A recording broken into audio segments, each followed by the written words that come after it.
मेरा नाम आकांक्षा है। जब कोई लड़की प्यार करके किसी नए घर में आती है तो उसके दिमाग में बहुत सारी बातें होती है। मेरी ज़िंदगी कैसी होगी, मेरे सास-ससुर कैसे होंगे, रिश्तेदार कैसे होंगे। लेकिन शायद मेरी किस्मत अच्छी थी कि आते ही मुझे मेरी सास के बारे में ऐसी-ऐसी बातें पता चली। उनके बड़े-बड़े राज मेरे पास आ गए। उनकी हरकतें ही ऐसी थी कि उनको किसी दुश्मन की ज़रूरत भी नहीं थी। लेकिन यह भी सच है कि शायद किस्मत ही मेरी दुश्मन बन गई थी। शादी के 1 हफ्ते बाद मुझे एहसास हुआ कि मेरी सास के पास एक बड़ा राज है और वह राज एक 20 साल के लड़के के से जुड़ा हुआ है। राज वाकई बहुत बड़ा था, लेकिन जब मुझे उस राज के बारे में पता चला तो मेरे दिल ने कहा कि मैं खुद को मार डालूंगी, क्योंकि वह लड़का तो मेरा। हमारी लव मैरिज थी। हमारी शादी को 1 ही हफ्ता हुआ था। मेरी सास मेरे कमरे में आई और बोली, तुम्हारे पास लाल लिपस्टिक होगी? मैंने कहा, जी मैं देख लेती हूँ, शायद मेरे सामान में होगी, लेकिन आपको क्या करनी है? उनकी बात सुनकर मुझे कुछ अलग ही लगा, तो वह कहने लगी कि तुम लाल लिपस्टिक का क्या करती हो? अपने मुंह पर लगाती हो या बालों में लगाती हो? मैंने कहा, जी मैं आपका मतलब नहीं समझी। उन्होंने कहा कि लिपस्टिक दो, मुझे देर हो रही है। मैंने अपने सामान में से लिपस्टिक निकाल कर दी। वह चली गई। मुझे लगा कि शायद उनको लिपस्टिक की ज़रूरत होगी।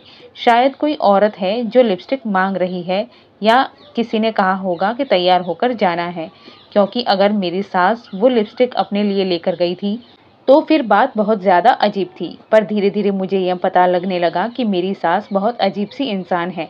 मेरी सास का व्यवहार बहुत अजीब था, क्योंकि जैसे ही रात होती थी, तो वह दुल्हन की तरह तैयार होना शुरू कर देती थी। और जब मैंने पहली दफ़ा यह सब देखा, तो मैं हैरान हुई, लेकिन मैंने उनसे सवाल नहीं किया, क्योंकि मैं उनको किसी ऐसे माहौल में नहीं डालना चाहती थी कि वह शर्मिंदा हो जाएँ।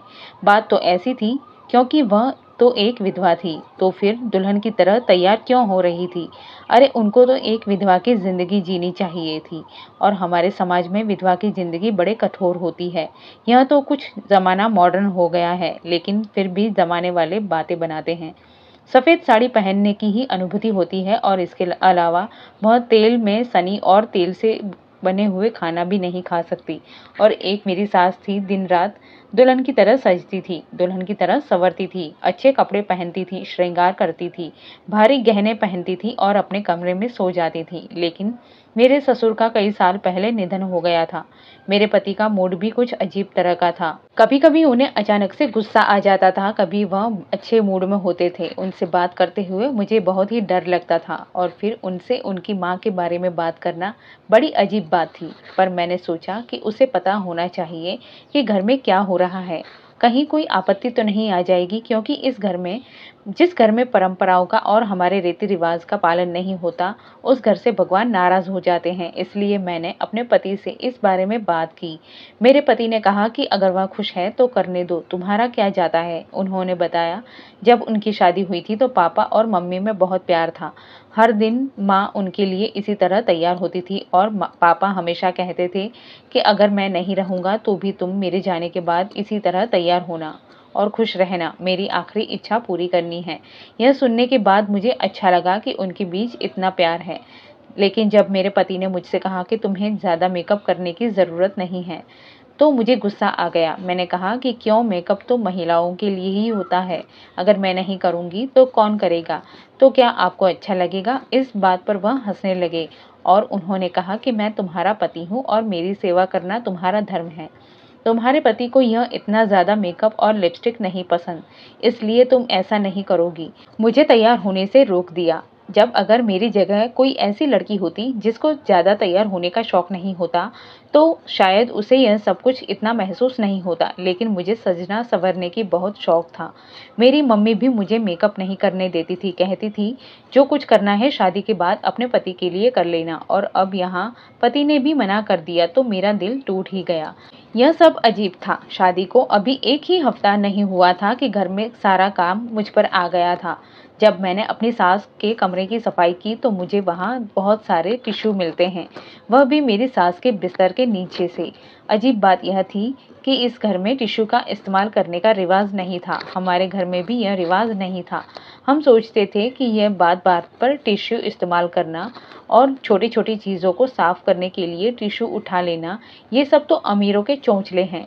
हम गरीब लोगों को तो 2 वक्त की रोटी पूरी हो जाए वही काफ़ी है, तो टिश्यू का खर्च कौन बर्दाश्त करे? अगर हम गरीब हैं तो दाल-रोटी के लिए भुगतान करना मुश्किल है। लेकिन मेरी सास के कमरे में हर दिन टिश्यू निकलते थे। मेरी सास भी अजीब थी। वह दिन भर उदास रहती थी, किसी से ज़्यादा बात नहीं करती थी और रात को दुल्हन बनकर अपने पति की आखिरी इच्छा पूरी करती थी। मेरी सासू माँ की उम्र इतनी ज़्यादा नहीं थी। मुझे लोगों ने बताया था कि वह बहुत छोटी थी जब उनकी शादी करवा दी गई, क्योंकि उस ज़माने में ऐसा ही होता था। लेकिन फिर वह बहुत जल्दी ही विधवा भी हो गई थी और अब उनकी उम्र शायद 40 साल की है। वैसे वह इससे भी कम लगती थी। लेकिन एक बात मुझे समझ नहीं आई कि अगर आपकी छोटी सी उम्र में ज़बरदस्ती किसी बड़ी उम्र के आदमी के साथ शादी करवा दी जाए तो आप उसकी याद में रो रो के पागल हो जाए। पूरा परिवार जानता था कि वह अपने पति के लिए रोती थी। लेकिन एक दिन जब मैं उनके कमरे से कूड़े की टोकरी साफ कर रही थी तो मुझे उसमें एक तस्वीर मिली। मैंने वह तस्वीर उठाई। वह एक बूढ़े आदमी की तस्वीर थी। 2 दिनों तक मुझे अपने पति से इस तस्वीर के बारे में पूछना याद नहीं रहा। फिर मैंने उनसे पूछा कि यह तस्वीर किसकी है। उन्होंने कहा कि तुम्हें ये कहाँ से मिली? मैंने कहा पहले तुम बताओ कि यह तस्वीर किसकी है? कहीं यह तस्वीर तुम्हारे बाबूजी की तो नहीं? क्योंकि इस घर में मैंने अपने स्वर्गीय ससुर जी की कोई भी तस्वीर नहीं देखी थी। अगर मेरी सास को ससुर जी से इतना ही प्यार था तो कम से कम उनकी तस्वीर को किसी अच्छे स्थान पर लगा देते, उस पर फूलों की माला डाल देते। लेकिन इस घर में उनकी तस्वीर ही नहीं थी, इसलिए मुझे नहीं पता था कि यह मेरे ससुर जी की तस्वीर है या नहीं। तो उन्होंने कहा यह मेरे पिताजी की तस्वीर है। मैंने कहा ये तस्वीर मम्मी जी के कमरे में थी, पर पिताजी की तस्वीर कूड़े में क्या कर रही थी? मुझे आश्चर्य हुआ कि एक तरफ वह अपने पति के दुख में जलती रहती हैं और दूसरी तरफ उन्होंने उनकी तस्वीर कूड़े में फेंक दी थी। जाहिर है यह मम्मी जी का काम ही था, क्योंकि उनके कमरे में तो और कोई आता जाता नहीं था। मेरी बात सुनकर मेरे पति के चेहरे के भाव भी बदल गए थे, लेकिन मुझसे अपना चेहरा छुपाते हुए उन्होंने कहा कि गलती से गिर गया होगा। उनकी ऐसी बात सुनकर मुझे भी ऐसा लगा कि जरूर कुछ तो गड़बड़ है। जिस इंसान से आपको इतनी ज़्यादा मोहब्बत हो, गलती से भी उसकी तस्वीर को कभी कूड़े में नहीं फेंक सकते। मैंने ज़्यादा कुछ बोला नहीं। फिर एक दिन घर पर कोई नहीं था और मेरे घर से भी फ़ोन आया कि मेरी माँ की तबीयत खराब है। जब घर पर कोई नहीं था तो मैं किससे इजाज़त लेती? मैं किसी को बिना बताए ही चुपचाप अपने घर चली गई। मेरा घर 2 गली पीछे ही था, इसलिए मैं दौड़ी-दौड़ी अपने घर चली गई। लेकिन जब घर में पहुंची तो मुझे याद आया कि फ़ोन तो घर में ही छूट गया था। मेरे पति की यह आदत अच्छी थी कि वह रात को घर आने से पहले मुझे फ़ोन करके पूछते थे कि वापस लौटने पर क्या लाऊं, और मैंने सोचा कि अपने पति को फ़ोन करके बताऊंगी कि मुझे इमरजेंसी में अपने घर जाना पड़ा, तो फिर वह गुस्सा नहीं करेंगे। लेकिन यह तब होता कि जब फ़ोन मेरे पास होना चाहिए था, इसलिए सोचा कि भागकर अपना फ़ोन ले लेती हूँ, नहीं तो मेरे पति मुझे डांट देंगे। मेरा मायका और ससुराल ज़्यादा दूर नहीं थे, एक ही मोहल्ले में तो रहते थे, लेकिन इतना ही नहीं कि इंसान जल्दी जल्दी ना जा सके। जैसे ही मैं घर पहुंची, घर में घुसते ही मेरे पैरों तले से ज़मीन खिसक गई, क्योंकि घर का दरवाज़ा पहले से ही खुला था और मैंने खुद ही ताला लगाया था। मेरी सास ने कहा था कि वह किसी रिश्तेदार के घर जा रही है और मेरी सास तो घर पर थी ही नहीं और मेरे पति भी इस समय आते नहीं थे, इसलिए मैंने तो यही सोचा कि घर में चोर है और सोचने लगी कि अब क्या करूं और क्या करना चाहिए। वहां हमारे एक रिश्तेदार रहते थे जो मेरे पति के दूर के चाचा थे। मैंने जाकर उनका घर का दरवाजा खटखटाया तो उन्हें सारी बात बताई। उनके 2-3 छोटे बेटे थे। उन्होंने कहा कि हम जाकर देखते हैं, आप मत डरो। अचानक से एक लड़का हमारे रसोई की छत से कूदकर वहां से भाग गया। मेरे पति के रिश्तेदारों ने जब ये देखा तो वह भी हैरान हो गए। एक लड़का तो उसके पीछे भाग गया और बाकी 2 देखने लगे। घर में और लोग नहीं थे। मैं काफ़ी डर गई। मैंने घर से के अंदर देखा तो घर में और कोई नहीं था। शायद वो लड़का चोर था, इसलिए वह ऐसे भाग गया। लेकिन मुझे आश्चर्य हुआ कि वह काफ़ी देर से घर में था। उसने कोई चोरी क्यों नहीं की? घर का सामान वैसे के वैसे ही पड़ा हुआ था। रसोई में 2 बर्तन थे, जिससे पता चल रहा था कि 2 लोगों ने खाना खाया है। क्या वह हमारे घर सिर्फ खाना खाने के लिए आया था? अगर सिर्फ खाना खाने के लिए आया था तो फिर इतना डर कर भागने की क्या जरूरत थी? फिर मदद करने वाले लोग कुछ घंटे तक घर में रहे। मेरे पति को बुलाया और वह भी मदद के लिए आए। फिर वह अपने घर वापस चले गए और मेरे पति भी खाना खाने के बाद अपने काम पर वापस चले गए। मेरे पति ने अपने रिश्तेदारों का शुक्रिया अदा किया और कहा कि आपका शुक्रिया जो आपने हमें मुश्किल में सहायता की। मेरी पत्नी अकेली थी, उन्हें पता था कि मेरे पति को ज़रूरी काम है तो वह घर से चले गए। मेरे पति ने यही कहा था कि मुझे ज़रूरी काम है तो मैं जा रहा हूँ, जबकि मुझे पता था कि वह अपनी माँ के पीछे गए थे। वो भी हैरान थे कि अभी तक उनकी माँ वापस क्यों नहीं आई और उन्होंने अपना फ़ोन क्यों बंद कर रखा है और घर के अंदर मैं बैठी थी। मैं अकेली थी और रात के लिए सब्जियां काटने लगी। मैं बैठकर चाय पीने लगी और हैरान रह गई कि मेरी सास को अब तक वापस आ जाना चाहिए था, जब तक मेरे पति घर में आ चुके थे। उन्होंने आकर पूछा कि मेरी माँ कहाँ है। मैंने कहा कि अब तक नहीं आई और तभी अचानक से मेरी सास न जाने कहाँ से आ गई। उनके हाथ में तौलिया था और वह तौलिए से अपना चेहरा पोंछ रही थी। अभी थोड़ी देर पहले मैं अपने पति से कह रही थी कि मम्मी जी अब तक वापस नहीं आई, और फिर जब वह बाथरूम से मुंह पोंछते हुए बाहर निकली तो मेरे पति ने मुझे ऐसे देखा कि जैसे मुझे खा जाएंगी। उन्होंने कहा कि तुम्हारा ध्यान किधर होता है, तुम्हें नहीं पता कि इस घर में क्या हो रहा है। तुम इतनी खोई हुई हो अपनी दुनिया में कि तुम्हें यही नहीं पता कि मेरी माँ घर पर है या नहीं।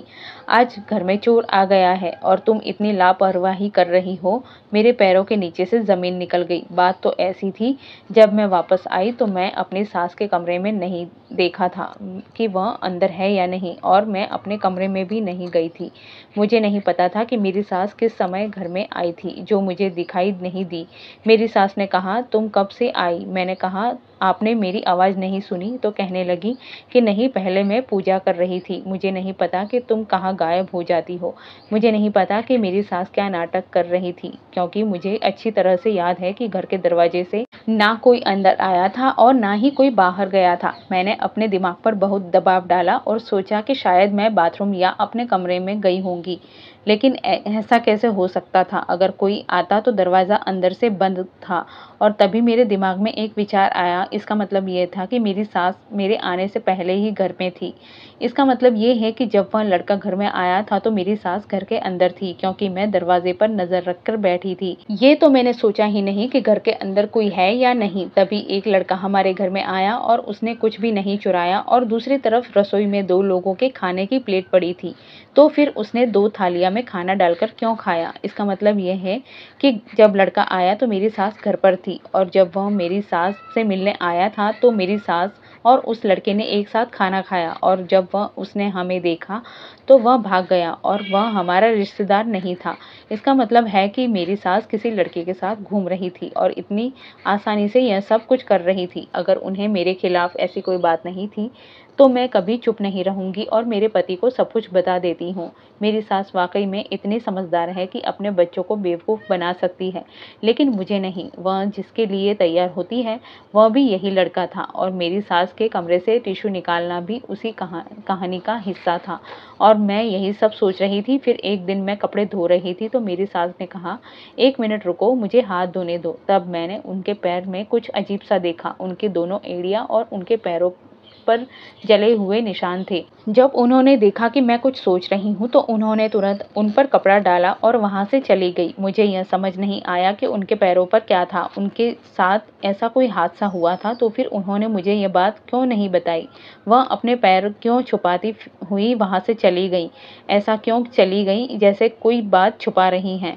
बताना नहीं चाहती। मेरी सास ने, जो अपने पति की तस्वीर कूड़े में फेंक देती थी और अपने पति से 20 साल छोटे लड़के के साथ घूमती थी, उन्होंने मुझे एक दिन शीशा टूटने पर इतनी सारी बातें सुनाई थी कि उन्होंने हमेशा मेरे पति से मुझे जलील करवाया। अब सिर्फ मुझे उनके खिलाफ सबूत इकट्ठा करना था। तो लड़का निश्चित रूप से यहाँ वापस आने वाला था, और मैंने सोचा कि अब मैं उसका वीडियो बनाऊंगी या कोई पक्का सबूत और बड़ा सबूत हासिल करूंगी, क्योंकि अगर मैं अपने पति के सामने उनकी माँ को बेनकाब कर दूं, उन पर आरोप लगा दूं, तो वह कभी स्वीकार नहीं करते। इसलिए मुझे कोई बहुत बड़ा और पक्का सबूत चाहिए था।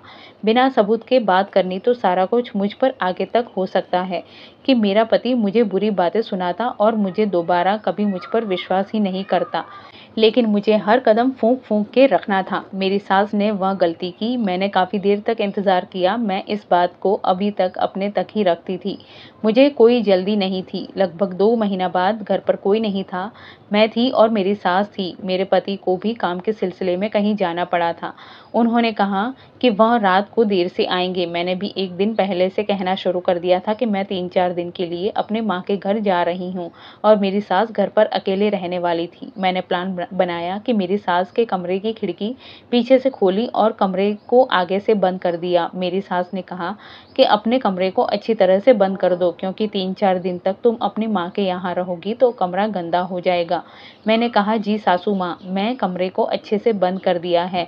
मैं अपनी सास से मिलकर घर के लिए निकल गई, लेकिन शाम को उस खिड़की से वापस कूद कर घर के अंदर आ गई और मैंने देखा कि मेरी सास आज वहाँ नहीं थी और जैसा कि मुझे लगा कि उनका आवाज़ आ रही है, मैंने अपने मोबाइल फ़ोन का वीडियो चालू कर दिया था और मैं उनके कमरे के बाहर तक आ गई। मुझे बाहर से एक आवाज़ सुनाई देने लगी। जब मैंने सुना तो मेरे पैरों के नीचे से ज़मीन निकल गई।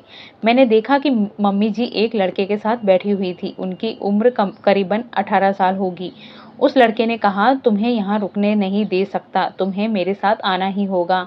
नहीं नहीं, मैं आपके साथ नहीं आ सकती। अगर तुम मुझसे प्यार करते हो तो तुम्हें मेरे साथ आना ही होगा।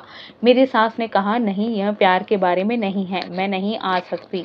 लड़के ने कहा कि मैं तुम्हें यहाँ से ले जाऊँगा, यहाँ आपकी ज़िंदगी बर्बाद हो रही है। अगर आप चाहें तो आपकी ज़िंदगी फिर से खुशियों से भर सकती है, आप हमेशा खुश रह सकते हो। आपकी उम्र में लोग आजकल शादी कर लेते हैं। मैं तो यह सब सुनकर हैरान हो गई। यह लोग कैसी बातें कर रहे थे, उनको शर्म नहीं आ रही थी। वह लड़का मेरी सास से यहाँ से ले जाना चाहता था और वो पता नहीं क्यों नहीं जा रही थी। जब इतना कर लिया तो फिर यह भी कर लेती। इसी बहाने पति को भी समझ आती कि उनकी माँ ने उनके मुंह पर कलंक लगाया है। कैसी गंदी बातें कर रहे थे। मैंने उनकी आवाज़ पहले ही रिकॉर्ड कर ली थी। मैंने झटके से दरवाज़ा खोला और उनका वीडियो बनाने लगी। मैंने अपने मुंह में आई सारी बुरी बातें उनके सामने बोल दी, जब तक वह लड़का गुस्से में आ गया और मुझ पर हाथ उठाने लगा और मेरी सास कहने लगी कि मैंने कोई गलती नहीं की है। मैं हैरान रह गई। सास ने पीछे मुड़कर देखा तो पता चला कि वाकई में मेरी कोई गलती नहीं है। मैं तुम्हें एक राज बताती हूँ। जब मैं बहुत छोटी थी मुझे किसी से प्यार हो गया था। उसका नाम विनोद था। वह मुझसे बहुत प्यार करता था। जब मैं बहुत छोटी थी तब परिवार के खिलाफ जाकर मुझसे शादी कर ली। जब उस वक्त मुझे शादी से पहले कुछ भी पता नहीं था, लेकिन मेरी सास मेरे खिलाफ थी। विनोद ने गुस्से में आकर मुझे घर से निकाल दिया और मुझ पर तलाक का केस कर दिया और उसने तलाक दे दिया और मेरे बेटे को मुझसे छीन लिया। मैं अपने घर वापस आ गई और बदनाम हो गई। सभी लोग ताने देते थे। मेरे माता पिता बहुत परेशान रहने लगे और मैं भी बहुत दुखी थी। फिर उन्होंने मेरे लिए एक आदमी को तलाश किया जो मुझसे उम्र में मुझसे काफ़ी बड़ा था और उसकी पहली पत्नी इस दुनिया से चल बसी थी। उसके बाद ऊपर वाले ने मुझे 2 बेटे और दिए और मेरा ये पति मुझे रात दिन मारता था, मेरे साथ गलत करता था और मुझे सजा देता था। यहाँ तक कि उसने मेरा पैर भी जलाया था। तलाक के बाद फिर से शादी करने का संदेश भेजा और कहा कि वह अपने किए पर बहुत शर्मिंदा है। लेकिन यहाँ मेरी सास थी जिसने मुझे अपने पुराने पति से दोबारा शादी न करने के लिए कहा। बहुत गलत किया मेरे लिए और मुझे कैद कर लिया।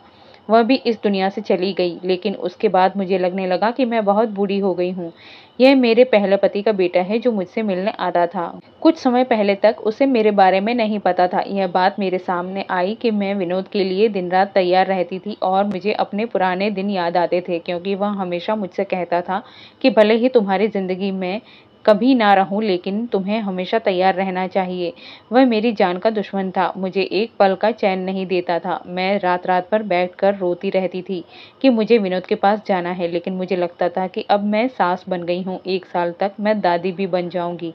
वह कहता है कि पहले मैं उसकी माँ थी, इसलिए पहला अधिकार उसका है। बेटा, अब तू सब जानती है। क्या अगर तू मेरी जगह होती तो क्या तू भी ऐसा करती? मैंने अपने जीवन में अपने आप पर इतनी शर्मिंदगी कभी महसूस नहीं की जितनी आज कर रही थी। मैं अपनी सास के पैरों पर गिर पड़ी और उनसे माफ़ी मांगी। मेरी सास तो बहुत दुखी महिला थी। पहले माँ बाप ने कम उम्र में शादी करवाई और पति से तलाक हो गई। मेरी सास ने तुरंत मुझे माफ़ कर दिया और मुझे गले लगा लिया। मेरी सास ने कहा कि भगवान ने उन्हें बेटी नहीं दी, शायद इसलिए कि तुम्हें मेरी ज़िंदगी में आना था। मैंने अपने पति से बात की तो वह बोले कि हमारी अभी अभी शादी हुई है, कि हमें बच्चा पैदा करना चाहिए, अपनी ज़िंदगी के बारे में सोचना चाहिए और ये सब कैसे होगा, समाज हमारे गले पर आ जाएगा तो हमें कभी माफ़ नहीं करेगा। अगर आपकी बेटी इस स्थिति में होती और आप उसके लिए क्या करते हैं? सबकी परवाह है, तुम्हें अपनी माँ की परवाह नहीं है। तुम्हारे पिता ने तुम्हारी माँ की ज़िंदगी बर्बाद कर दी है। उन्होंने उनके साथ बहुत गलत किया है। शादी कर देते हैं, उनकी तो जल्दी शादी हो गई थी, वह इतनी बूढ़ी नहीं है। अगर आप अपनी माँ के साथ खड़े रहोगे और उनका साथ दोगे तो समाज कुछ नहीं कहेगा। लेकिन मेरे पति इस बात पर सहमत नहीं हुए और मेरी सास से भी झगड़ने लगे। वह भावुक हो गए और मेरे पति का दिमाग खराब हो गया। उन्होंने उस लड़के को पकड़ा और उसे अपने साथ ले गए और मेरी सास से कहा कि अगर दोबारा तेरा बेटा घर में दिखा तो उसे मार डालूंगा। मैं अपनी सास की मदद करना चाहती थी लेकिन मैं ऐसा करने में असमर्थ थी। उन दिनों मैं पेट से हो गई और भगवान ने मुझे एक बेटी दी, जबकि मेरे पति चाहते थे कि पहले हमारा एक बेटा हो। मैंने अपने पति से कहा, क्या आप जानते हैं कि भगवान ने आपको एक बेटी क्यों दी है? ताकि आप किसी की बेटी का दर्द समझ सके। आपकी माँ भी किसी की बेटी है। मेरे पति चुप हो गए और अपनी बेटी को गोद में लेकर सो गए। सुबह जब मैं उठी तो उन्होंने कहा कि मैं विनोद से जाकर बात करूंगा। मैं उस दिन इतनी खुश थी कि आज तक अपनी जिंदगी में कभी इतनी खुश नहीं हुई थी। मैंने अपने पति को गले लगा लिया। उन्होंने कहा, तुम पागल हो। मैंने कहा, तुमने बहुत अच्छा निर्णय लिया है। इस निर्णय से आपकी माँ बेहद खुश होंगी। उनकी जिंदगी रोशन हो जाएगी, दो दिलों में मेल हो जाएगा।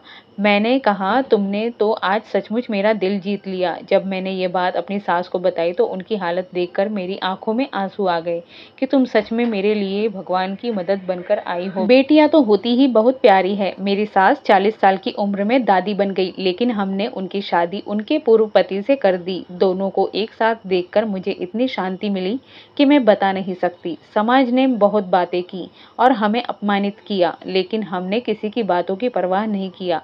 अगर मैं अपने बारे में कहूँ तो मैं यह सोचकर हैरान हूँ कि मैं अपनी सास की दुश्मन कैसे बन गई थी, लेकिन फिर अपने हाथों से उनके लिए एक चाल चली और अब वह मेरी सास नहीं है, लेकिन मेरे मन के बराबर है। हम उनसे मिलने जाते हैं और वह बहुत खुश नजर आती हैं। वह अपने घर में खुशी से रह रही हैं। कुछ दिनों में उसके बेटे की शादी है। वह बहुत खुश है। आप लोग बताओ कि मैंने ठीक किया कि नहीं। दोस्तों, कहानी कैसी लगी कमेंट में ज़रूर बताना। इस कहानी को लाइक और चैनल को सब्सक्राइब कर देना और बेल आइकन प्रेस कर देना ताकि चैनल पर आने वाली नई कहानी की नोटिफिकेशन आपको मिल सके। धन्यवाद।